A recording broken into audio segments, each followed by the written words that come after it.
ತಾಜ್ ಮಹಲ್ ಒಳಗಡೆ ಕೇವಲ ಕೊಠಡಿಗಳು ಏಕೆ ತೆಗೆಯುವುದಿಲ್ಲ ಅಂತ ನೀವು ಯಾವತ್ತಾದರೂ ಯೋಚಿಸಿದ್ದೀರಾ? ಅಲ್ಲಿ ನಿಜವಾಗಿಯೂ ಏನಾದರೂ ರಹಸ್ಯ ಅಡಗಿದೆಯಾ ಅಥವಾ ನಾವು ಊಹಿಸಿಕೊಳ್ಳಿರುವುದೇ ತಪ್ಪಾ? ನೋಡೋಣ ಬನ್ನಿ. ವಿಡಿಯೋ ಸ್ಟಾರ್ಟ್ ಮಾಡೋಕ್ಕೂ ಮುಂಚೆ ಲೈಕ್ ಸಬ್ಸ್ಕ್ರೈಬ್ ಮಾಡೋದು ಮಾತ್ರ ಮರಿಬೇಡಿ. ಟೈಮ್ ವೇಸ್ಟ್ ಮಾಡೋದು ಬೇಡ, ವಿಡಿಯೋ ಸ್ಟಾರ್ಟ್ ಮಾಡೋಣ. ಭಾರತದ ಅತ್ಯಂತ ಪ್ರಸಿದ್ಧ ಸ್ಮಾರಕಗಳಲ್ಲಿ ಒಂದಾದ ತಾಜ್ ಮಹಲ್ ಪ್ರೇಮದ ಪ್ರತೀಕ ಎಂದು ಕರೆಯಲಾಗುವ ಈ ಅದ್ಭುತ ಕಟ್ಟಡದ ಒಳಗೆ ಅದೇನೋ ಅನೇಕ ರಹಸ್ಯಗಳು ಅಡಗಿವೆ.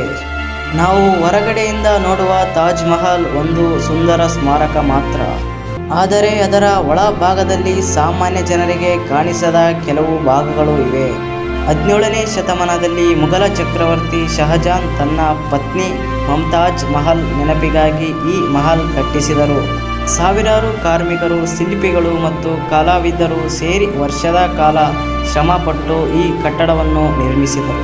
ಇದು ಕೇವಲ ಕಟ್ಟಡವಲ್ಲ, ಇದು ಒಂದು ಜಟಿಲವಾದ ರಚನೆ. ಇದರೊಳಗೆ ನೆಲಮಾಳಿಗೆಗಳು, ಉದ್ದವಾದ ದಾರಿಗಳು, ಗುಪ್ತ ಮಾರ್ಗಗಳು ಮತ್ತು ಹಲವಾರು ಕೊಠಡಿಗಳು ಇದ್ದವು. ಇಂದಿನ ದಿನಗಳಲ್ಲಿ ನಾವು ನೋಡುತ್ತಿರುವ ತಾಜ್ ಮಹಲ್ ಕೇವಲ ಭಾಗಗಳು ಮಾತ್ರ, ಸಾರ್ವಜನಿಕರಿಗೆ ಮಾತ್ರ ತೆರೆಯಲ್ಪಟ್ಟಿವೆ.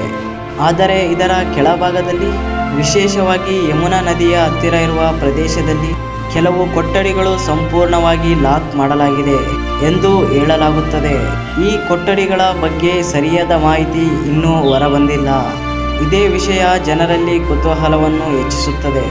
ಕೆಲವರು ಹೇಳುತ್ತಾರೆ, ಇದರ ಪ್ರಕಾರ ಈ ಲಾಕ್ ಮಾಡಿರುವ ಕೊಠಡಿಗಳ ಒಳಗೆ ರಹಸ್ಯ ಮಾರ್ಗಗಳು ಇರಬಹುದು. ಮುಘಲರ ಕಾಲದಲ್ಲಿ ಇಂತಹ ಗುಪ್ತ ದಾರಿಗಳು ಕಟ್ಟಲು ಸಾಮಾನ್ಯವಾಗಿತ್ತು. ಕೆಲವರು ಅಲ್ಲಿ ಪುರಾತನ ವಸ್ತುಗಳು ಅಥವಾ ಖಜಾನೆಗಳು ಇರಬಹುದು ಎಂದು ನಂಬುತ್ತಾರೆ. ಇನ್ನು ಕೆಲವರು ಹೇಳುವಂತೆ ಈ ಕೊಠಡಿಗಳಲ್ಲಿ ತಾಜ್ ಮಹಲ್ ನಿರ್ಮಾಣಕ್ಕಿಂತಲೂ ಹಿಂದಿನ ಕಟ್ಟಡ ಅವಶೇಷಗಳು ಇಲ್ಲಿ ಇರಬಹುದು ಎಂದು ಊಹಿಸುತ್ತಾರೆ. ಆದರೆ ಇವುಗಳಲ್ಲಿ ಯಾವುದೇ ದೃಢವಾದ ಸಾಕ್ಷಿಗಳು ಇನ್ನೂ ಹೊರಬಂದಿಲ್ಲ. ಈ ಕಥೆಗೆ ಇನ್ನೊಂದು ಆ್ಯಂಗಲ್ ಕೂಡ ಇದೆ. ಕೆಲವರು ಅದನ್ನು ಭಯಾನಕವಾಗಿ ನೋಡುತ್ತಾರೆ. ಅಲ್ಲಿ ಏನಾದರೂ ಸಹಜ ಶಕ್ತಿ ಇದೆಯಾ? ಯಾರಾದರೂ ಒಳಗಡೆ ಹೋಗಿ ವಿಚಿತ್ರ ಅನುಭವ ಪಡೆದಿದ್ದೀರಾ ಅನ್ನೋ ಪ್ರಶ್ನೆಗಳು ಕೇಳಿಬರುತ್ತವೆ. ಆದರೆ ಇವು ಕೂಡ ಹೆಚ್ಚು ಜನರ ಕಲ್ಪನೆಗಳೇ ಹೊರತು ಸಾಬೀತು ಆಗಿಲ್ಲ. ಆದರೆ ಅಧಿಕೃತವಾಗಿ ನೋಡಿದ್ದಾರೆ. ಪುರಾತತ್ವ ಇಲಾಖೆ ಹೇಳೋದು ಬಹಳ ಸಿಂಪಲ್.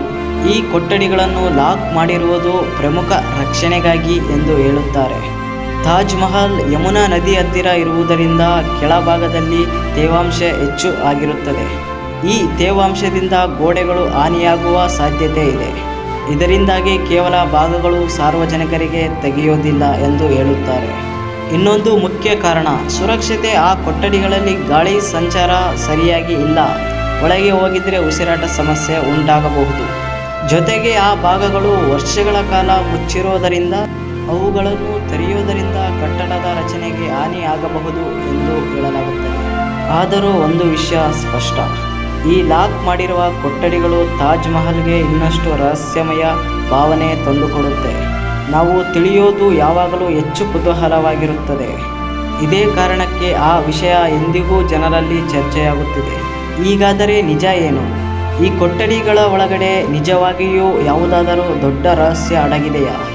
ಅಥವಾ ಇದು ಕೇವಲ ರಕ್ಷಣೆಗಾಗಿ ತೆಗೆದುಕೊಂಡ ಕ್ರಮವೇ?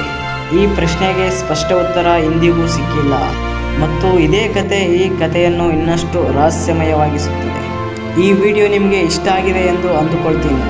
ಇಷ್ಟವಾಗಿದ್ದರೆ ಲೈಕ್ ಮಾಡಿ, ಇಷ್ಟ ಆಗಿಲ್ಲ ಅಂದರೆ 100% ಡಿಸ್ಲೈಕ್ ಮಾಡಿ. ಓಕೆ ಗಾಯ್ಸ್, ನೆಕ್ಸ್ಟ್ ವಿಡಿಯೋದಲ್ಲಿ ಸಿಗೋಣ. ಓಕೆ ಬಾಯ್.